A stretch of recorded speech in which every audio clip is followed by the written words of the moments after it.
You're about to discover what to expect when growing a business channel here on YouTube. It's coming up. You dig? Brian G. Johnson.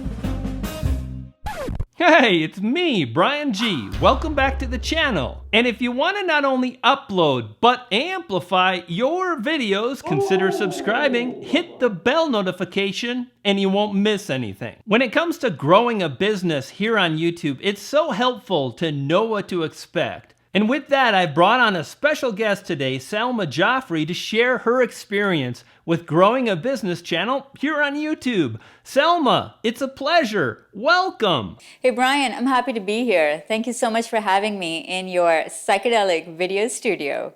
So Brian, you've asked me 3 questions about growing a YouTube channel, and I'm going to answer it from the perspective of a small YouTuber because I'm just shy of 4,000 YouTube subscribers, and it's been an interesting journey. So I'm going to answer it from the perspective of someone who is actively trying to grow a small channel. So your first question is, what's been the biggest driver of channel growth for you? So I have 3 main things that are driving traffic and growth in my channel right now, and they are suggested videos, Facebook.com, and syndications and collabs. Let me explain all these 3.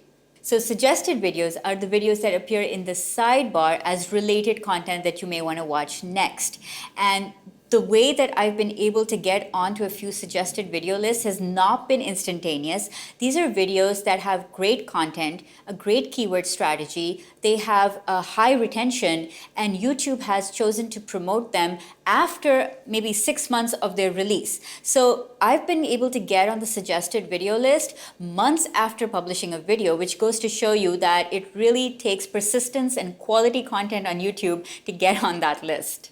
The second way that I've been growing my channel is through Facebook. And on the surface of it, it sounds really something that's not possible to do because Facebook doesn't really like a lot of YouTube links. But here's the thing, I don't put links everywhere. I don't ask people to just come from Facebook on my YouTube channel. Instead, what I do is something called Facebook Groups Marketing. And I actually have an entire playlist dedicated to this strategy for anyone who wants to do a deeper dive into how I do this. But what it essentially is that I go inside Facebook groups where I know my prospective audience is hanging out. So people who are video creators, people who need guidance on how to create videos and build a video content strategy, I go in these groups and I help them. I answer their questions, and invariably they're going to ask me a follow-up question and I'll be like, hey, I have a video on that. And that's how it works. And it not just benefits the person who's asking the question, but also the other group members who may have that same question are, out of curiosity, they're also going to go check out my YouTube video, which helps answer that particular question. So really, Facebook groups marketing is all about going inside Facebook groups and solving problems and addressing pain points of your future customers. The third biggest driver of growth for me are syndications and collabs. So I try and approach both people and magazines and digital media outlets to promote my videos when I see that there is an audience match. So for example, I'm syndicated on entrepreneur.com because my content appeals to entrepreneurs, and so it's an audience match, and that's why they promote my videos for me. I also choose to do collabs with people such as yourself and Nick Nimmin, for instance, because our audiences are similar and we are all talking to people who want to grow a brand using video. So it just makes sense to do these syndication deals and collabs with people who have the same audience as the audience you want to grow. So those are the 3 biggest drivers of growth on my channel right now. Your second question is, have you had a change in heart with how you thought you would grow and how you actually have grown? So here's what's interesting, right? I did think I was going to grow a little bit faster than I actually have, but it's no one's fault but my own. Because what happened in the early days, and this is something that happens to a lot of YouTubers when they're first starting out, right? I second-guessed myself and I stopped making videos because I just wasn't sure. Was I doing this right? Was I, gaining any momentum? Was I gaining an audience? And I self-sabotaged my own progress. You know how they say that people stop right before they're about to reach success? That was me, and not once, but twice. Okay, so having made this mistake twice, now when I look at my analytics, I can see that every time I stopped, I actually stopped momentum. I actually stopped growth. And I would have grown at a steady pace if I had just believed.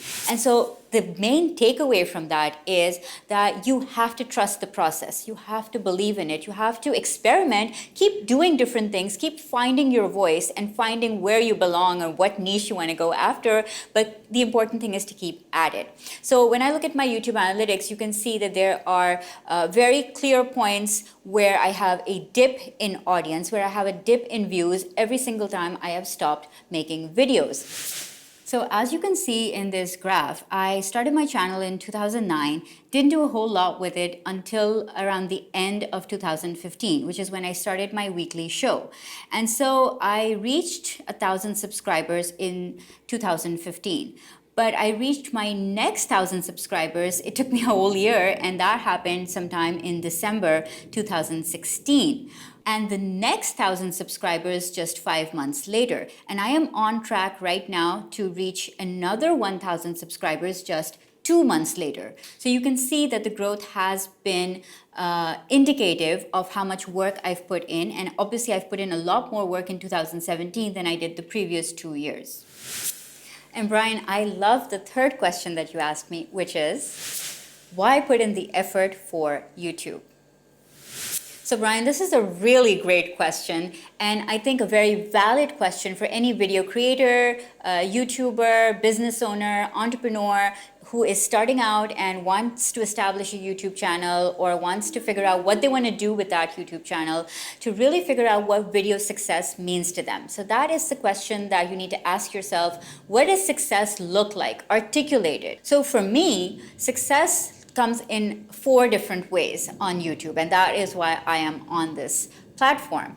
The first way that I measure success is long term. So I'm not on YouTube for short-term gains. I'm not looking to make money from AdSense. I'm not looking to have viral hits on YouTube.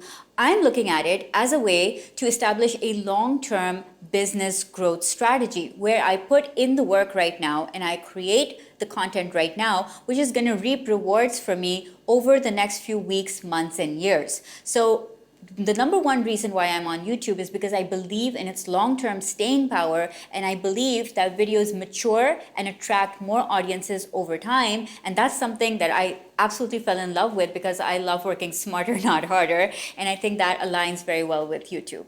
The second reason why I'm on YouTube is it helps build expert status for me as a personal brand. Now, I believe in the power that people want to have personal relationships with those that they want to do business with. And video is the number one content-rich format to build one-to-one relationships and to show your personality, to show who you are, and to show different dimensions of your personality as well.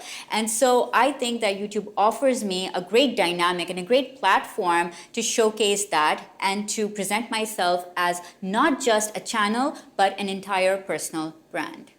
The third reason I'm on YouTube is because it is part of my business, as part of my marketing funnel. So again, it's not something I do as a standalone endeavor. YouTube is part of my entire business strategy. So for example, I'm using YouTube right now to attract customers, to attract clients, to build awareness, to educate and to entertain and inform people about my business and about me. So it's top of the funnel marketing for me right now. I'm also using YouTube as a platform which helps me get hired as a speaker. I'm also using YouTube as a place to help promote my products and services or my consultancy, and people can see what I'm talking about and then they can come and work with me. So YouTube is part of my entire brand building exercise here, and it's a major part, but it's still one part of it.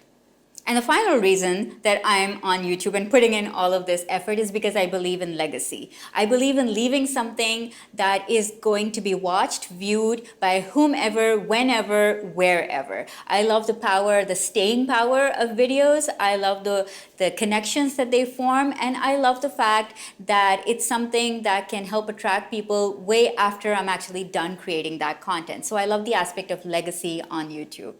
So those were my answers to your questions. I hope that you, Brian, enjoyed them, as well as everybody watching enjoyed them. Struggles of a small YouTuber and ideas to grow and ideas to stay consistent. My biggest lesson has been stay consistent, stay on the course. You're on the right path, you're gonna get there, but you gotta put in the work today and reap the rewards tomorrow. Brian, this was a lot of fun. Thank you so much for having me on your channel, and I hope that you get to feed those two adorable poodles of yours. Bye. Selma, thank you for sharing your journey here on the platform. And if you want to grow your channel, if you want to leverage YouTube to sell a product, build a list, gain more clients, well, make sure to click the B to the G icon below. You'll subscribe and I'll continue to share the very strategies and tactics that have worked for me, and you'll feed a poodle. I got two and they're hungry. I'll see you next time. Poof. Pixie dust.